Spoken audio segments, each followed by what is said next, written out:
কখনো মজার কখনো বা ভয়, গা ছমছম কি হয় কি হয়। কখনো মজার কখনো বা ভয়, পশু পাখি রাজা রানী ভূত পেতনি, চোখের সামনে সব হাঁটবে চলবে কথা বলবে, ঠাকুমা ঝুলি খুলবে মজার গল্প বলবে, ঠাকুমা ঝুলি খুলবে মজার গল্প বলবে, ঠাকুমা ঝুলি খুলবে।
সবাই এসে গেছো? এবার তাহলে চুপ করে বসো, আমি আমার ঝুলি থেকে গল্প বার করি। শোনো। অনেক অনেক বছর আগের কথা। নিশ্চিন্তপুরের রাজা ছিলেন দর্পনারায়ণ চৌধুরী। নিজেকে নিয়ে তার গর্বের শেষ ছিল না। সব সময় নিজের গুণগান তিনি নিজেই করতেন, আর অন্য কেউ তার প্রশংসা করলে তিনি তাকেও মাথায় করে রাখতেন। তাই সবাই সুযোগ পেলেই তার তাবেদারি করত, আর রাজা গর্বে অহংকারে আহ্লাদে আটখানা হতেন। এমনই একদিন হলো কি। আগে মহারাজ। বলো তো মন্ত্রী, কি হলে এই পৃথিবীটা স্বর্গরাজ্য হতো?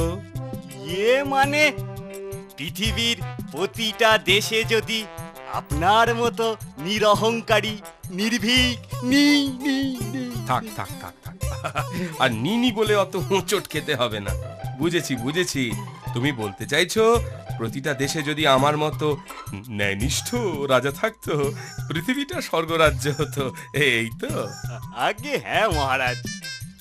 অপরাধ নেবেন না মহারাজ, মন্ত্রী মহাশয় মনে হয় কিঞ্চিত ভুল বলেছে। ও, তো মন্ত্রীর কোন কথাটা ভুল শুনি, বলো, বলে ফেলো। মহারাজ, প্রতিটা দেশে আপনার মতো রাজা পাওয়া যাবে এ আশা দুরাশা।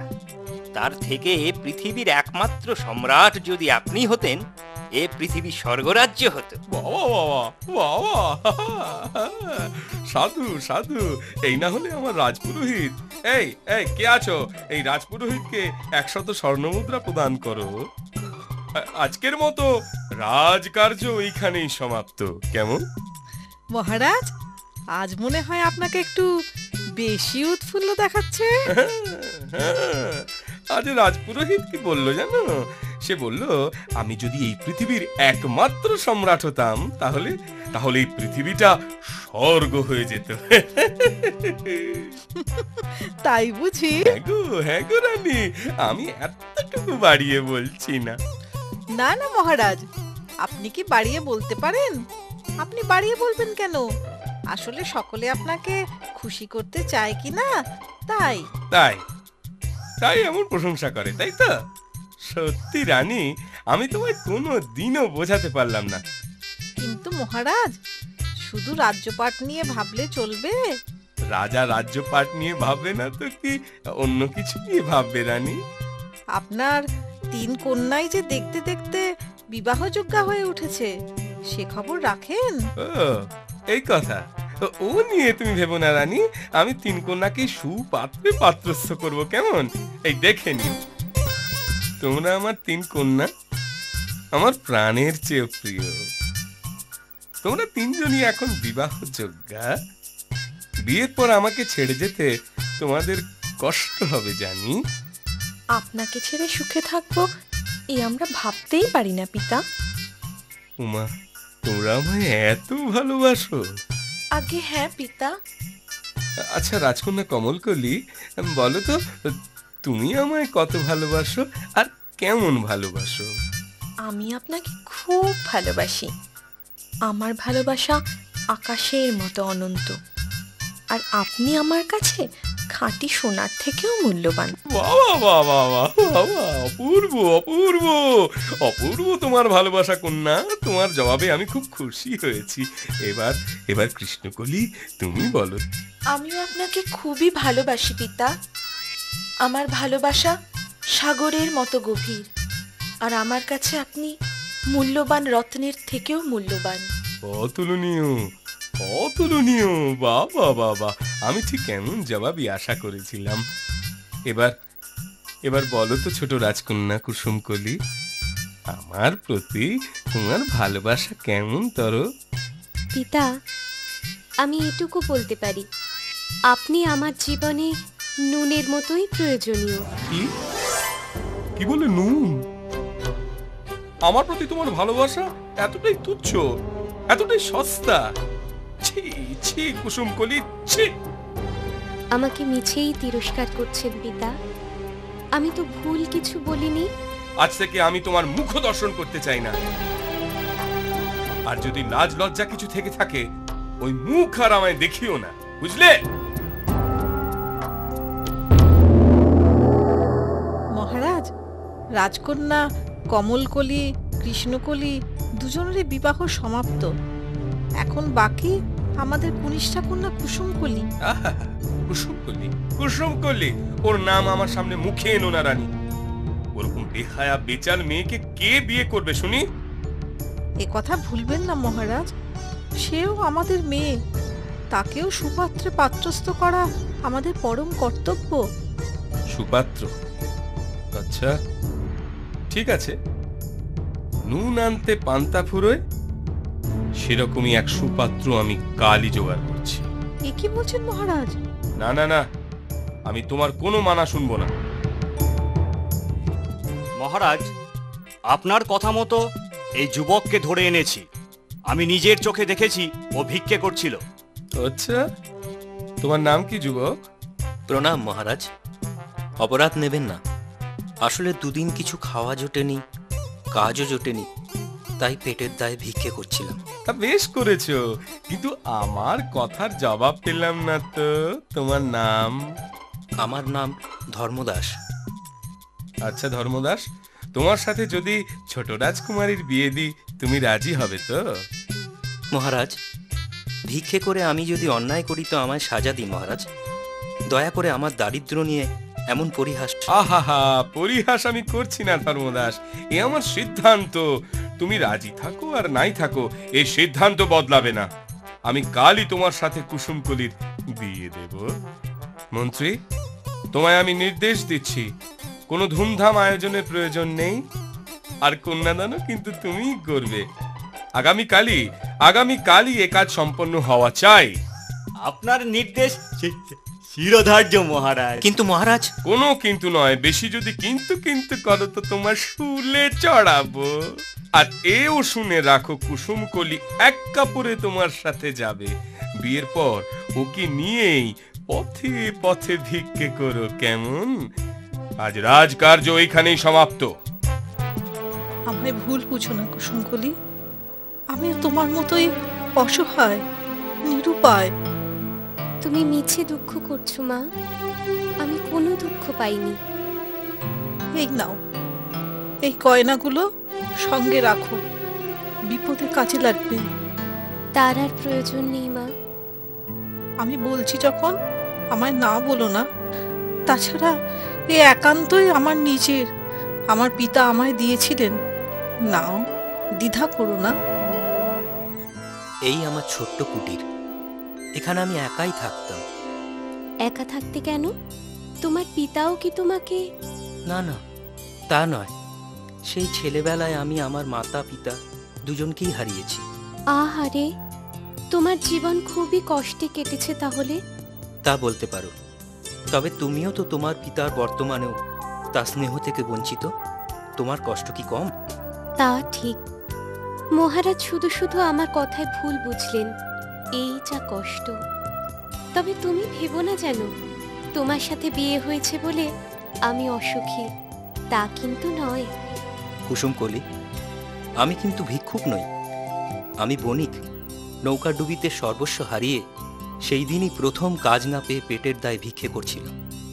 এবার আমরা দুজনে মিলে কঠোর পরিশ্রম ও বুদ্ধির দ্বারা আমাদের ভাগ্য করব, কি বলো? তোমায় সুখী করতে আমি সব করতে পারি।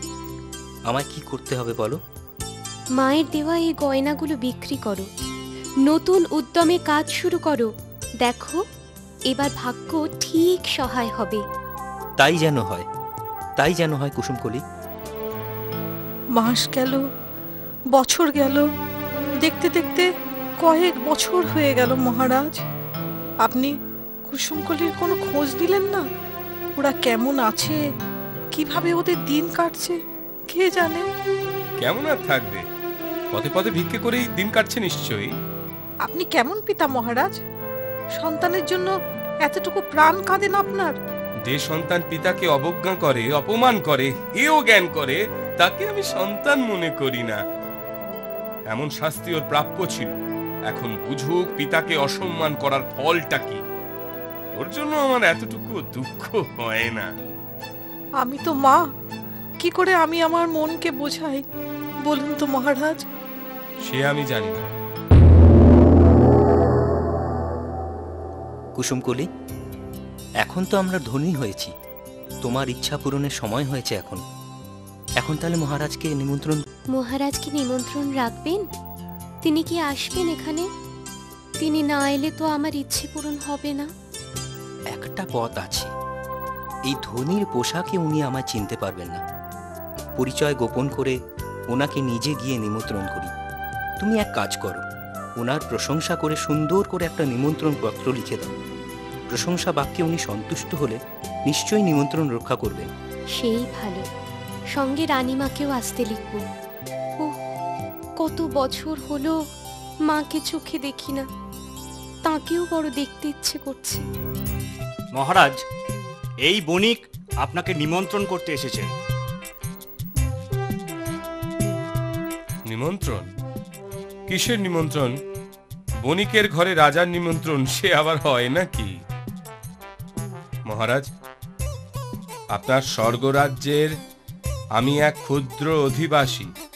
আপনার ন্যায় রাজ্যের প্রজা।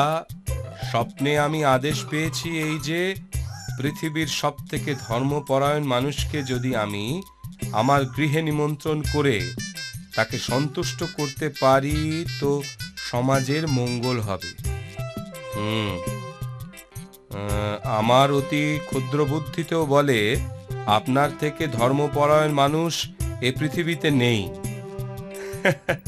বাবা বাবা, হ্যাঁ, তারপরে তাই যদি আপনি ও রানীমা আমার এই নিমন্ত্রণ গ্রহণ করেন, আমি ও আমার পরিবার ধন্য হব। দয়া করে আমার এই ইচ্ছে পূরণ করুন মহারাজ। ইতি আপনার দাসানুদাস ভৃত্যসম ধর্মদাস। কিন্তু ধর্মদাস নামটা কেমন চেনা চেনা লাগছে। হ্যাঁ হ্যাঁ হ্যাঁ হ্যাঁ, মনে পড়েছে মনে পড়েছে। তবে সে ভিক্ষুকের সাথে বণিকের তুলনাই হয় না। ভগবানেরও কি লীলা, একই নামে কত রকম মানুষ বানিয়েছেন তিনি। কেউ ভিক্ষুক, কেউ বণিক। হ্যাঁ,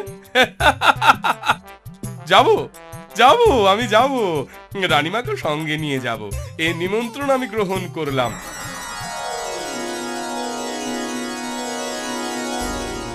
আসুন মহারাজ, আসুন রানীমা, আপনাদের সাদর আমন্ত্রণ জানাই। আপনারা নিমন্ত্রণ গ্রহণ করাতে আমি কৃতার্থ। রানীমা, আপনি আমার সাথে আসুন, চলুন আমরা ও ঘরে যাই। বাহ বাহ বাহ বাহ বাহ, তোমার বাড়ি তো প্রাসাদের সমতুল্য। সবই আপনার আশীর্বাদে মহারাজ। হ্যাঁ, তা তুমি এত ধনী হলে কি করে? নিশ্চয়ই উত্তরাধিকার সূত্রে পেয়েছো। সেও আপনারই কৃপা মহারাজ। বাহ, বেশ সুন্দর আয়োজন হয়েছে। খাবারের সুগন্ধে বেশ বোঝা যাচ্ছে প্রতিটি রান্নাই সুস্বাদু হয়েছে। এবার তাহলে আহার গ্রহণ করুন মহারাজ। হ্যাঁ হ্যাঁ হ্যাঁ রানী, এবার তাহলে আমরা আহার গ্রহণ করি। খুবই সুস্বাদু হয়েছে, কি বলুন মহারাজ? ইস বাপরে, এই পদটিও খুব ভালো হয়েছে, কি বলুন মহারাজ? আরে ভালো হয়েছে না ছাই, একটা খাবারের নুন নেই। আমি নিজেই রান্না করেছি মহারাজ। মহারাজের জন্য রান্না, তাই নুনের মতো তুচ্ছ জিনিস ব্যবহার করিনি। নুন তুচ্ছ জিনিস? তোমাকে কে বললে শুনিয়ে নুন না দিলে খাবারের স্বাদ হয়? নুন আপনার কাছে এতই মূল্যবান মহারাজ? তবে নয় তো কি, নুন ছাড়া খাওয়া যায়? নুন কি সোনা ও মূল্যবান রত্নের থেকেও মূল্যবান মহারাজ? তো তুমি কে? কে তুমি? না না না, ঘোমটা দিয়ে মুখ ঢেকো না, মুখ দেখাও বলছি। আপনি ঠিকই অনুমান করেছেন, আমি আপনার কনিষ্ঠা কন্যা কুসুম, কুসুম কলি। আর ইনি হচ্ছেন সেই ভিক্ষুক ধর্মদাস। থাক, আর বলতে হবে না, আর বলতে হবে না। আমার খুব শিক্ষা হয়েছে। তোমার সেদিনের সেই কথার মর্ম আজ এত বছর পর আমি বুঝতে পেরেছি। তোমরা আমায় আর লজ্জা দিও না। কাছে এসো, কাছে এসো কুসুমকলি। আজ আমি ঘোষণা করছি, আমার অবর্তমানে রাজ্যভার তুমি বহন করবে ধর্মদাস, তুমি বহন করবে। কুসুমের মতো কন্যা আর তোমার মতো জামাই পেয়ে আমি ধন্য, ধন্য আমার রাজ্য। আজ হার স্বীকার করতে আমার এতটুকু দ্বিধা নেই। তোমরাই জয়ী, তোমরাই জয়ী, তোমরাই জয়ী। এরপর মহারাজ সত্যিকারের বিনয়ী আর নিরহংকারী হয়ে ওঠেন। রাজ্যে সুখের জোয়ার বয়ে যায়। আমার কথাটি ফুরলো, মিটে গাছটি মুড়লো। ঝুলি এইবার খুলবে, শোনো শোনো ঠাকুমা গল্প বলবে। ঠাকুমা ঝুলি খুলবে, মজার গল্প বলবে। ঠাকুমা ঝুলি খুলবে, মজার গল্প বলবে।